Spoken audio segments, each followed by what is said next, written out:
नमस्कार, मैं नागेंद्र सिंह ठाकुर और आप देख रहे हैं दबंगदेश। आज हम आपको एक ऐसी शख्सियत से मिलवाने वाले हैं जिनका बैकग्राउंड फिल्मी दुनिया से है और हाल ही में इनकी एक मूवी आने वाली है जिसका नाम है राज डर का। और आज हम उनसे चर्चा करेंगे फिल्म को लेकर कि उसमें क्या क्या ऐसी विशेष चीज़ें हैं जिसे देखने के लिए दर्शक थिएटर तक आएँ। लखन गौड़ जी, आपका बहुत बहुत स्वागत है दबंगदेश में। सर, फिल्म के बारे में बताइए कि ऐसी क्या विशेष चीज़ें हैं। ये जो हमने फिल्म बनाई है राज डर का, इसका मतलब है कि द सीक्रेट ऑफ फियर। हम ये दिखाने की कोशिश कर रहे हैं कि एक इंसान को डर लगता क्यों है। और ये कम्प्लीटली डिफरेंट स्टोरी है। मतलब जो टिपिकल हॉरर मूवीज़ होती है उससे कम्प्लीटली डिफरेंट है। एक लव स्टोरी है और उसके अलावा कहानी के बारे में बहुत ज़्यादा मैं यहाँ पर डिस्क्लोज तो नहीं कर सकता, पर मैं इतना कह सकता हूँ कि ये फिल्म देखने के बाद जो है आपको टिपिकल हॉरर मूवी वाली फीलिंग नहीं आएगी। आपको ऐसा नहीं लगेगा कि सेम मूवी जो हमने पहले भी कंसेप्ट देखा हुआ है, यार इस तरह की हॉरर मूवीज आती रहती है, वैसा नहीं। इसमें बहुत कुछ हटके है और जब आप देखेंगे फिल्म तब ही मतलब वो सस्पेंस आपको माइंड में क्लियर होगा। बट इतना ज़रूर कह सकता हूँ कि ये मूवी जब आप देख के निकलेंगे थिएटर से, या कोई भी पर्सन इस मूवी को थिएटर में से देख के निकलेगा, तो वो उसका जो माइंड है, जिस माइंड के साथ में वो थिएटर के अंदर जाएगा, लेकिन जब वो बाहर निकलेगा तो वो कम्प्लीटली एक न्यू एक्सपीरियंस लेके निकलेगा। बिकॉज क्योंकि काफ़ी समय से जो है हॉरर स्टोरीज बनती आ रही है, इस तरह की फिल्में बनती आ रही है, तो हम लोगों ने इसमें बहुत कुछ यूनिक करने की कोशिश की है। और इवन हमने इसको प्रमोशन जो किया है, प्रमोशन में आपको ट्रेलर हॉरर ज़रूर दिखा है, बट हम इसमें पंच लाइन बोल रहे हैं कि it's a motivational love story. तो ये बहुत ही मतलब डीप एक सेंस कैरी करती है स्टोरी जो है वो, और दर्शक को डेफिनेटली इसके अंदर काफ़ी कुछ एक अलग एक्सपीरियंस देखने को मिलेगा। तो इस वजह से जो है दर्शक इस फिल्म को थिएटर में देखने जाएंगे। सर, इसमें स्टार कास्ट की जो बात की जाए तो जो है वो स्टार जो हैं यहाँ के कलाकार हैं वो क्या मध्य प्रदेश से ही हैं या फिर कहीं बाहर से भी हैं? देखो, स्टार कास्ट जो है, हमने जब कंसेप्ट स्टार्ट किया था तो हमने सोचा था कि हम सिर्फ सारे एमपी और इंदौर के ही स्टार कास्ट लेंगे। हमने बहुत सारी जगह पे ऑडिशन वगैरह भी लिए, बट समहाउ जो हमारे कैरेक्टर के हिसाब से जो हमको मतलब लग रहे थे आर्टिस्ट, तो वो आर्टिस्ट जो है हमको मतलब ऑलमोस्ट तो हमको मिल गए थे, बट कुछ आर्टिस्ट जो थे जो लीड कैरेक्टर में हमको चाहिए थे तो वो मिल नहीं रहे थे। तो जागृति शेलके जो है, जो मेन लीड में हीरोइन है, वो देवास से बिलोंग करती है और फाइनली वो भी मुंबई में रहती है। और जो मेन लीड में अयान कपूर है, वो वैसे रहने वाले दिल्ली के, बट वो भी अभी मुंबई में रहते हैं और काफ़ी कुछ मतलब प्रोजेक्ट्स पे भी वो काम भी कर रहे हैं। आप कलर्स टीवी पे भी उनका एक शो आ रहा है, हर फूल मोहिनी करके एक शो आ रहा है। उसके अलावा एक नया उनका एक और मतलब शो आ रहा है जिसके अंदर लीड कैरेक्टर में भी वो दिखने वाले हैं। तो काफ़ी कुछ मतलब हमें मंझे हुए और अच्छे कैरेक्टर चाहिए थे ताकि हम एक बेहतर तरीके से हमारी जो स्टोरी जितने शिद्दत से हमने उसको बनाई उसको हम पर्दे पर वैसे ही दिखा पाए। दैट्स वाई जो है मेन लीड कैरेक्टर जो है वो मतलब दिल्ली से रहने वाले हैं, बट वो अभी मुंबई में रह रहे हैं। जागृति शेलके जो है वो देवास से बिलोंग करते हैं, हमारे एमपी से ही है, बट वो भी अभी मुंबई में ही है। सर, हमारे दर्शक जानना चाहेंगे कि ये मूवी के बारे में आपने इतना बताया, कब तक सिनेमा घरों में आने वाली है, उसे दर्शक कब देखने जा सकते हैं? सिनेमा घरों में मतलब एक्सपेक्टेड जो डेट है हमारी, हमने ट्रेलर में मेंशन की हुई है 7 अक्टूबर। और होपफुली 7 अक्टूबर को हम जो है पूरे पैन इंडिया इस फिल्म को रिलीज़ करेंगे। काफ़ी अच्छा रिस्पांस मिल रहा है हमें ट्रेलर का भी। और उसके अलावा आज की डेट में आपको पता है कि शॉर्ट वीडियोस का जो है वो ज़माना है। मतलब हर कोई आज जो भी फिल्में आती हैं तो उनके ऊपर रील्स बनाना शुरू कर देता है। तो हमारी फिल्म के रिलीज़ से पहले ही जो रील्स है वो काफ़ी सारी बनने लगी है शॉर्ट वीडियो ऐप्स पे। और चिंगारी ऐप जो है उसके बारे में आपने सुना होगा, जो अभी रिसेंटली सलमान खान ने लॉन्च करी थी, जो पूरे पैन इंडिया में काफ़ी अच्छा प्रदर्शन कर रही है। तो उस ऐप के ऊपर हमारी जो मूवी का कंटेंट है उस पर 450+ मिलियन व्यूज़ हैं उसके ऊपर। तो काफ़ी अच्छा रिस्पांस देखने को मिल रहा है और उम्मीद है कि दर्शकों को ये फिल्म थिएटर में भी काफ़ी पसंद आएगी। तो आइए, आप फिल्म बनाते समय आपको किन किन चीज़ों की ऐसी परेशानियों का सामना करना पड़ा जिसे आपको लगता है कि बताना चाहिए?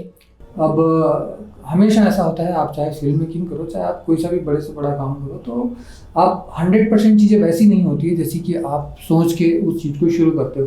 तो इन बिटवीन जब आप काम करते हो तब भी आपको बहुत सारे चैलेंजेस आते हैं कि आपने कुछ सोचा था, कुछ हो गया। फॉर एग्जांपल कि आप शूट करने गए, आपका जो है बारिश हो गई, कैमरा नहीं चला, प्रॉपर लोकेशन जो है वो नहीं हो पाई, कई बहुत छोटी मोटी दिक्कतें तो होती है। इस तरह की बहुत सारी दिक्कतें हमारे साथ में भी आई, और हमारी पूरी की पूरी टीम इतनी पैशनेट थी इस चीज़ को लेके कि सारी मुसीबतें लाख होने के बावजूद भी सब लोग जो है अपने काम में, मतलब उन्होंने अपना 100% दिया है।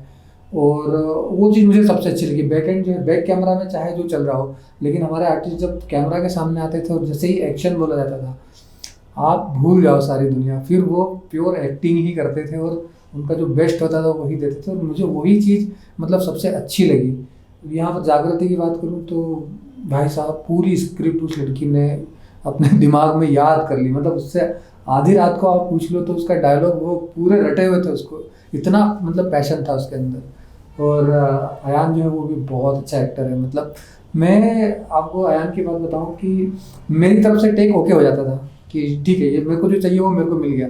उसके बावजूद वो बंदा टेक देखता था, टेक देखने के बाद मुझे बोलता था कि सर आप एक टेक और लेंगे, एक टेक और लेंगे। मतलब मेरे सेटिस्फिकेशन के बाद 4 टेक वो बंदा एक्स्ट्रा देता था उसके सेटिस्फिकेशन के लिए।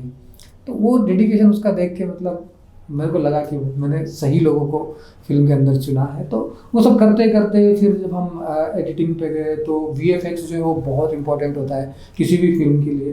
तो VFX एक बहुत टिपिकल भी होता है, इम्पोर्टेंट भी होता है। तो वो सब चीज़ें थी।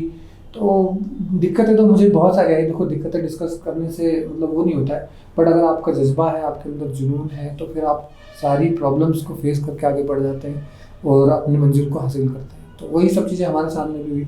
काफ़ी प्रॉब्लम्स हुई सबको ही, मतलब इनफैक्ट मुझे अकेले को नहीं, मेरी पूरी टीम को दिक्कतें हुई। अब उनको दिक्कतें होती थी तो मुझे भी दिक्कतें होती थी। एक एज ए टीम लीडर जो है मुझे भी लगता था कि यार वो प्रॉब्लम्स नहीं होनी चाहिए, बिकॉज हमारे पास बहुत ज़्यादा फंडिंग इतने बड़े लेवल की नहीं थी कि हम सारी चीज़ें अरेंज कर पाएँ। बहुत लिमिटेड रिसोर्सेज थे, उसके बावजूद भी हमने पूरे पैशन से काम किया, कहीं कॉम्प्रोमाइज़ नहीं किया। जहाँ हमने महीने भर का शेड्यूल प्लान किया था, वहाँ पर अगर हमको 2 महीने 3 महीने लगे तो भी हमने उसको शूट किया। मेरे आर्टिस्ट जो है वो यहाँ से शूट करके उनके प्लेस पे चले जाते थे, उसके बावजूद मैं उनको फ़ोन करके बुलाता था कि, तो वो मतलब अपना काम छोड़ के वहाँ से यहाँ आते थे और वो जो पेंडिंग काम था उसको निपटाते थे। तो पूरी की पूरी टीम ने अपना 100% इसके अंदर दिया है। सब ने मतलब फुल कन्विक्शन के साथ में काम किया है और इतनी मेहनत की है सब लोगों ने कि वो मेहनत कहीं ना कहीं आपको फिल्म के अंदर देखने को जरूर मिलेगी। तो इस तरह के चैलेंजेस थे। तो जो भी इंसान शुरू करेगा तो चैलेंजेस तो उसकी ज़िंदगी में आएंगे ही आएंगे, ये पक्का है। पर जिसका इरादा पक्का होगा और जो कभी हार नहीं मानने की सोच रख के आगे बढ़ेगा तो फिर वो मंजिल को पा ही लेगा। तो ये था। अब बात कर लेते हैं, आप हमारे देश की जनता को क्या मैसेज देना चाहते हैं फिल्म के जरिए? देश की जनता को जो मैसेज है वो यही है कि चाहे वो बोलते हैं ना, कौन सा एक गाना है, चाहे लाख तूफान आए, चाहे जान भी अब जाए, मुश्किल हो जीना फिर भी, पड़े जहर पीना फिर भी, तो वो है मिलके ना होंगे जुदा। वो गाने के बोल है। बट मैं यहाँ ये कहना चाहूँगा कि जो अगर आपने जीवन की लक्ष्य अगर आपने बना लिया है, जो आप अपने जीवन में सफलता पाना चाहते हो और आपने अगर सोच लिया अपने मन के अंदर कि मुझे ये पाना है, तो फिर आप अपने आप में ये सोच लो कि चाहे लाख तूफान आए, चाहे जान भी अब जाए, मुश्किल हो जीना है, पड़े जहर पीना, बट उस चीज़ को हासिल करके रहना है तो करके रहना है। बस लगे रहो, डटे रहो, हर मुश्किल का सामना करते रहो, तो एक न दिन आपके हौसले, आपके जज्बे को और आपकी जुनून को देख के हर मुश्किल जो है वो पीछे हटेगी और आपको आपकी मंजिल मिल के रहेगी। बस पीछे मत हटना, हार मत मानना।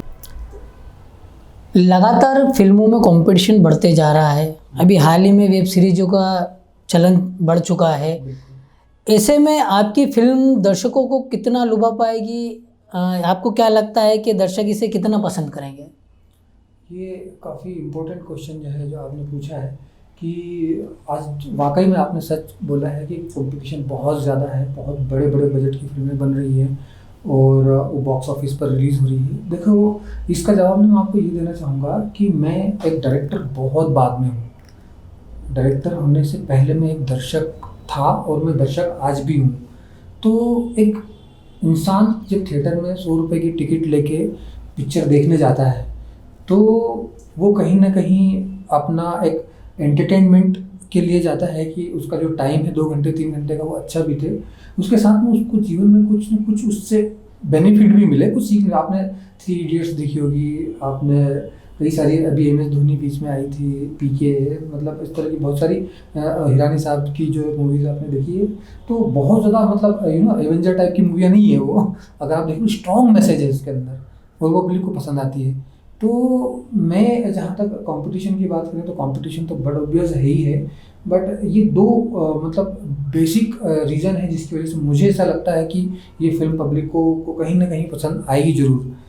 पहला रीज़न तो ये है कि आज की डेट में ना एक कंपटीशन किस चीज़ का है, कंपटीशन है बहुत लार्जर देन लाइफ शूट करने का, बहुत बड़े बड़े सेट दिखाने का, बड़े बड़ी स्टार कास्ट, और आप एक प्रोड्यूसर, एक डायरेक्टर जो है अपनी फिल्म को बड़ी दिखाने के लिए 200 250 300 करोड़ तक खर्चा कर देते हैं, 500 करोड़ तक की फिल्में बन रही है, लेकिन उसके बाद में भी पब्लिक का रिस्पॉन्स उसको कई बार नेगेटिव हो जाता है। रीज़न पता है क्या है कि 2 चीज़ें होती है, एक होती है टेक्निकल क्लैरिटी और एक होती है कंसेप्चुअल क्लैरिटी, ठीक है। तो कई बार क्या होता है कि बड़ी बड़ी फिल्मों का मतलब, मैं किसी भी इंसान की फिल्मों को क्रिटिसाइज करने वाला कोई नहीं होता हूँ, मतलब सब अपने अपने हिसाब से बनाते हैं, बट जो मुझे लगता है वो मैं आपको बता रहा हूँ कि कंसेप्चुअल क्लैरिटी मिसिंग हो जाती है टेक्निकली पिक्चर को स्ट्रॉन्ग दिखाने में। कई बार ऐसा होता है कि बहुत बड़े बड़े सेट है, बहुत बड़े बड़े हाथी है, घोड़े है, ये वो दुनिया भर की चीज़ें दिखाई है, बट जब आप पूरी फिल्म देखते हो तो जब पिक्चर खत्म होते होते आप ये समझ नहीं पाते हो कि यार डायरेक्टर कहना क्या चाहता था इस फिल्म के अंदर। तो आपने जो मुझसे इससे पहले जो सवाल पूछा था कि भाई क्या दर्शकों की उम्मीद पर पिक्चर खरी उतरेगी, तो एक रीज़न तो ये हो गया कि हमारी पिक्चर में, मतलब मैं आपको यहाँ पर ओपनली बोलता हूँ कि हो सकता है कि आप कोई टेक्निकल मिस्टेक निकाल दो पिक्चर के अंदर। आई कम्प्लीटली एग्री कि बहुत बड़े मतलब ग्रेंजर, बहुत बड़ी स्टार कास्ट हो, बट कंसेप्चुअली हमने चीज़ों को बहुत ध्यान में रखा। जो मैसेज देना चाहते हैं वो मैसेज हमने इतना स्ट्रॉन्ग है फिल्म के अंदर कि मुझे मतलब पर्सनली ऐसा लगता है कि जब फिल्म देख के, मतलब मैंने इस फिल्म को ऐसे नहीं बनाई है कि मुझे कोई फिल्में बनाने का शौक है या मुझे फेमस होने का शौक है या मैं कोई बहुत बड़ा आदमी बनना चाहता हूँ, ऐसा नहीं है। ये एक आम आदमी की फिल्म है, ये आपकी फिल्म है, मैं आप जैसे हूँ, एक आम आदमी ने ये फिल्म बनाई है और किसी पर्पस से बनाई है। मैं एक स्ट्रॉन्ग मैसेज जो है पब्लिक को देना चाहता हूँ, और मैंने इस पूरी फिल्म को बनाते वक्त इस चीज़ को ध्यान में रखा है कि अगर 100 रुपये 200 रुपये अगर मैं इस फिल्म के लिए खर्चा करता हूँ तो क्या पर्दे से बाहर निकलने के बाद मेरे 200 रुपये मुझे ऐसा लगेगा कि फालतू गए? तो अगर मुझे ये लगता है कि नहीं यार मेरा पैसा फालतू नहीं गया, इस फिल्म को देखा, मैंने कुछ सीखा है, कुछ समझा है ज़िंदगी के बारे में, मैं एक लेवल ऊपर गया हूँ, तो मुझे ऐसा लगता है कि पब्लिक भी शायद इस चीज़ को एडमायर करेगी। और आप उम्मीद ही कर सकते हो, देखो श्री कृष्ण ने गीता में कहा है कि कर्म किए जा, फल की चिंता मत करो। तो मैं अपना कर्म, अपने मतलब वजूद के हर स्तर तक जाके अपना कर्म कर रहा हूँ, अपनी पूरी कोशिश कर रहा हूँ कि पब्लिक को ये फिल्म जो है अच्छी लगे, पसंद आए। मैं जो कर सकता हूँ सब कर रहा हूँ। अब उसके बाद में जनता जो होती है ना, जनता को जनार्दन कहा जाता है। अब जनता जनार्दन का मतलब ये होता है कि जो पब्लिक है वो भगवान है। तो मैंने ये फिल्म बनाई है ना, तो ये भगवान को हर वक्त ध्यान में रख के बनाई है, पब्लिक को हर वक्त ध्यान में रख के बनाई है कि मैं जो भी कर रहा हूँ वो किसके लिए कर रहा हूँ, भगवान के लिए। तो अगर मेरी मेहनत की मतलब ऊपर वाले को, पब्लिक को, जनता जनार्दन को अगर लगेगा कि यार इस बंदे ने मतलब दिल से, देखो क्या होता है ना कि एक बंदा जिसके पास में, मतलब एक बंदा है जिसके पास में करोड़ रुपए है, तो वो किसी एक काम को करेगा जो कि 90 लाख 60 लाख में हो सकता है, तो उसके लिए कोई बहुत बड़ी चीज़ नहीं, ईजी गोइंग जर्नी है।